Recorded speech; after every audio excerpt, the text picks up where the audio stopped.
Good evening, everybody. Joe at the Big Sky Model Workshop with you on another What Did You Buy Wednesday. That is my opportunity to share something I've purchased or something that's in my stash that I think is cool, maybe something cool from the aftermarket that I've snagged, or something I'd just like to share with you guys because why not? So I appreciate you guys for tuning in. Those of you who are here for the first time, thank you so much. I appreciate all of my subscribers. Thank you for the likes and the comments and the thumbs ups and the shares. I really do appreciate it. I try to respond to every comment if I can. I truly do appreciate you guys because I would have never dreamed to be at this point. We're almost at 500 subscribers already. We're into week, I think this is What Did You Buy Wednesday number 12 or 13.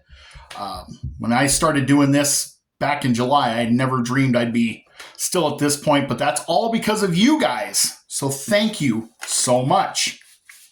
So what did you buy Wednesday? I had an opportunity to do a little shopping out of town a while back. And so I did grab one quick thing from the old Hobby Lobby, but that is not what we're going to highlight tonight.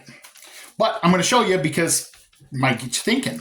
So buildings, customs, hot rods, things like that. You see the old Mexican blanket style seat covers. So I wanted to try to maybe replicate that. So I found this fabric, and this was at the Hobby Lobby. And for a quarter yard of this, I paid $2. So my thoughts are, for $2, if this doesn't work, it was $2. But what I'm trying to tell you is if you're trying to look to maybe do something fun for seat covers or cloth top or whatever, don't forget your local craft stores for some fabric. The main thing I want to tell you about, this one has really been on my mind lately. Lucas C. and Billy Strange had a discussion on Lucas' channel about this, about supporting our local hobby shops. So I know that a lot of us don't have a hobby shop in our town. It's something that's hard to come by.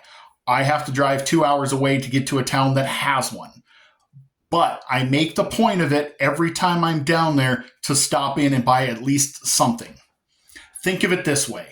You go to Hobby Lobby or Walmart or your big box store and you go to a little section that just covers some hobby stuff. But what if there was a store that covered nothing but your hobby? And that's what a hobby shop is all about. My hobby shop is called Central Hobbies in Billings, Montana. I will make sure to put their website in my description.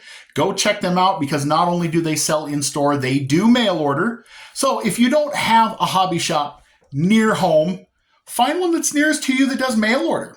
Do a little business with them that way. Maybe if you're on a vacation or on a business trip, hit the old Google and see if there's a hobby shop around and drop in. You might like what you find. Central Hobbies has been around for quite some time.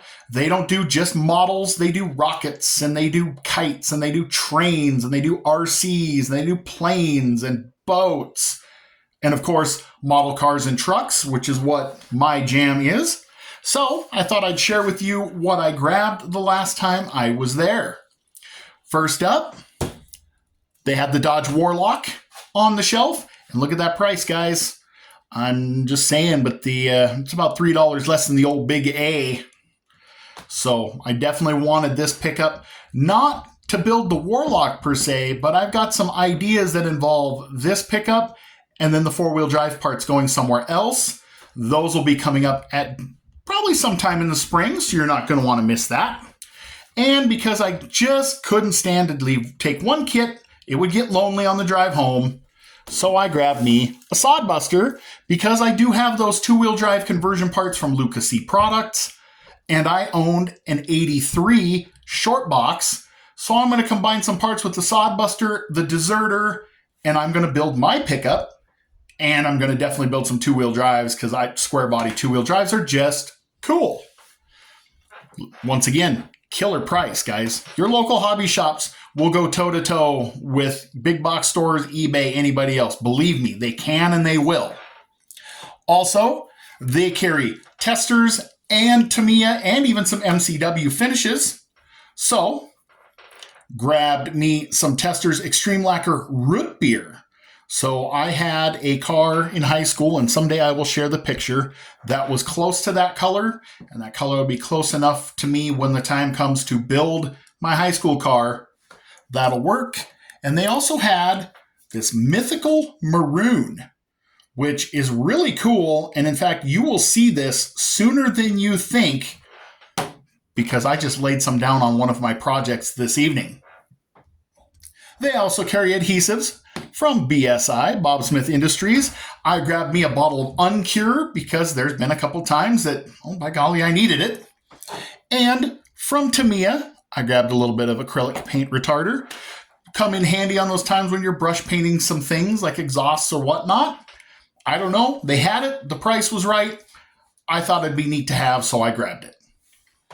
So there you go. There's my What Did You Buy Wednesday. Once again, go check out Central Hobbies in Billings, Montana. I'll make sure the website is in the description. Check out their selection. They do mail order. They've got all kinds of cool stuff. Support your local hobby shop wherever they may be. They are still the backbone of the hobby. They're still out there. They're still staying alive, and they'll continue to stay alive as long as we continue to support them however we can. I personally will commit to you guys every time I'm in Billings, Montana. I will stop in and buy at least something to continue to support them. I used to buy kits from them when I went to Billings 25 years ago when I was still in the hobby. And they're still going strong. I believe they've been in business for about 50 years, since 1971 maybe. So they're out there. So I encourage you guys to not just take advantage of the big sales at Hobby Lobby or Walmart or Amazon or eBay. Make sure you're visiting places like Model Roundup, Spotlight Hobbies, Hobby Nut Models, Andy's Hobby Headquarters, and folks like Central Hobbies. Take a look and see what's in your area, or when you're headed out of town, pop in. You just never know what you may find. That's what I've got for tonight, guys. Thank you so much for tuning in and watching. I sure appreciate it. I'm going to try to get a little more done tonight before I wrap things up. Hope you guys have had a great week so far. Hope you got some bench time to build something, and I'll catch you later.